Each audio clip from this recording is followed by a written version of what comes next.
Halo semuanya, perkenalkan nama saya Cynthia Rotua Martona Simbolon dengan NIM 230405037. Di sini saya akan menjelaskan 3 materi pengajaran praktisi mengajar.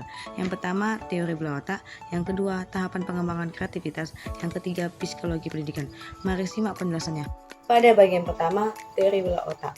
Teori bola otak yang didefinisikan di mana otak adalah organ yang paling kompleks pada tubuh manusia ataupun bisa menjadi pusat komputer dari semua bagian tubuh yang di atas rongga tenggorokan ataupun disebut dengan crime yang melapisi ataupun dibungkus oleh selaput otak yang paling kuat.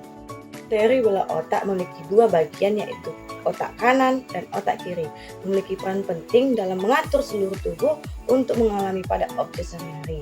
Pada bagian otak kanan ataupun otak kiri yang dimana otak kanan disebut dengan otak analog yang bersifat visual dan intuitif, sedangkan begitu juga otak kiri atau disebut dengan otak digital yang bersifat menjadi lebih teratur, verbal, analisis.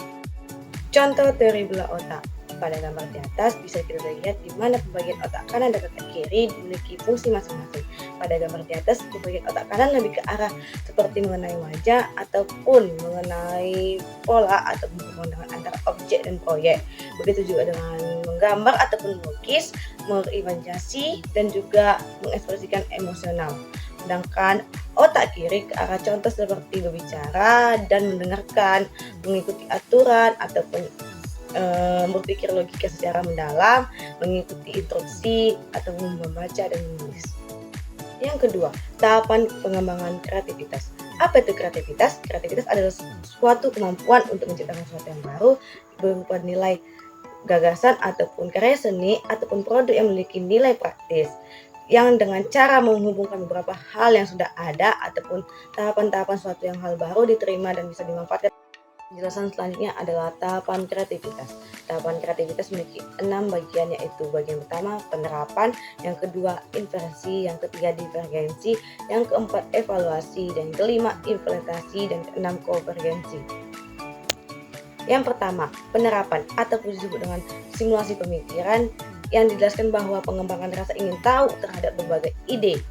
Yang kedua, inversi yang dimana ataupun disebut dengan eksplosi terhadap kreativitas yang dimana mengenai ataupun memahami dari contoh-contoh kreativitas dari pandangan orang lain ataupun pandangan diri sendiri.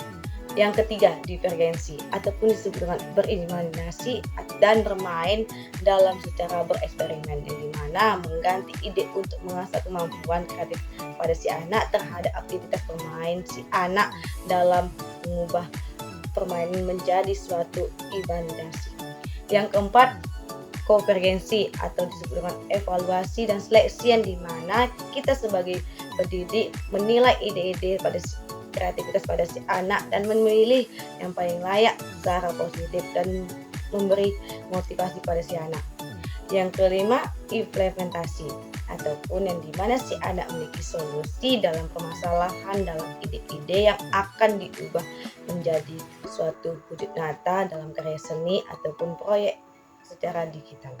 Yang keenam, evaluasi yang dimana kita sebagai pendidik menilai hasil kreativitas si anak yang dihasilkan dari ide-idenya dan menghargai dan mempelajari bagaimana pengalaman si anak dalam suatu kegagalan.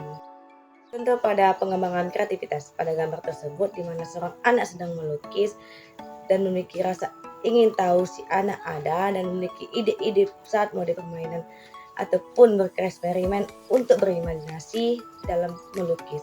Dan begitu juga seorang ibu yang dimana memberikan motivasi ataupun dorongan kepada si anak dan membiarkan untuk berkreasi dengan bebas mencari sifat kemandirian dalam pengetahuan dan pengalaman pada si anak ada, dimana si anak pada saat kegagalan ataupun hambatan terjadi, dari situlah awal pengalamannya si anak bangkit kembali.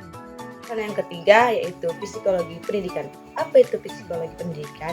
Psikologi pendidikan yang adalah memberi penghambatan ataupun kemampuan mengasosiasi kepada pendidik terkait psikologi dengan proses pendidikan ataupun belajar mengajar di sekolah yang meliputi psikologi siswa dan guru serta sistem pembelajaran yang diterapkan dalam proses pengajaran ataupun disebut juga psikolog pendidikan membahas interaksi antara individu, guru, materi pelajaran, dan lingkungan belajar. Psikologi pendidikan memiliki 4 teori belajar. Yang pertama itu behaviorisme, yang kedua konstruktivisme, yang ketiga teori kognitif, yang keempat teori sosial kognitif.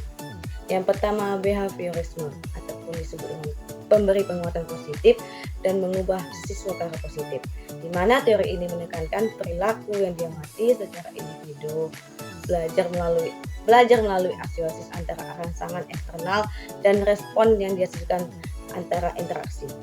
Yang kedua, konstruktivisme ataupun disebut dengan pemahaman melalui interaksi, bahwa teori ini menekankan bahwa pada individu membangun pemahaman sendiri melalui interaksi dengan lingkungan dan mengalami pada pengalaman pribadi dengan menyelesaikan masalah ataupun bertanggung jawab pada diri sendiri.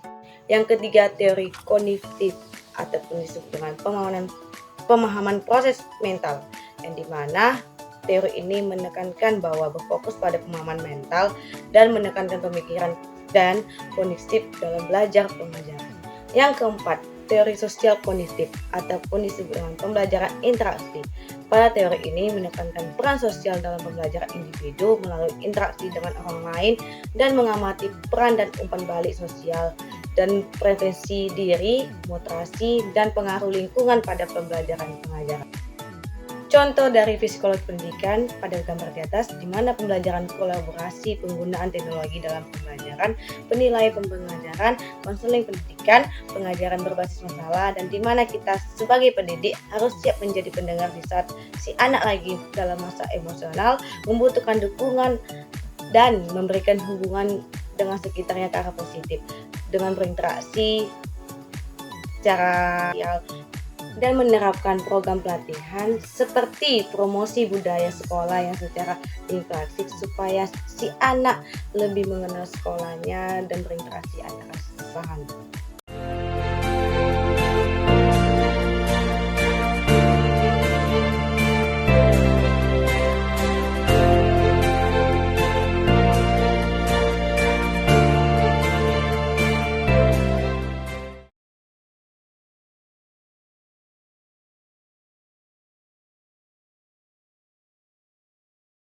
Paham.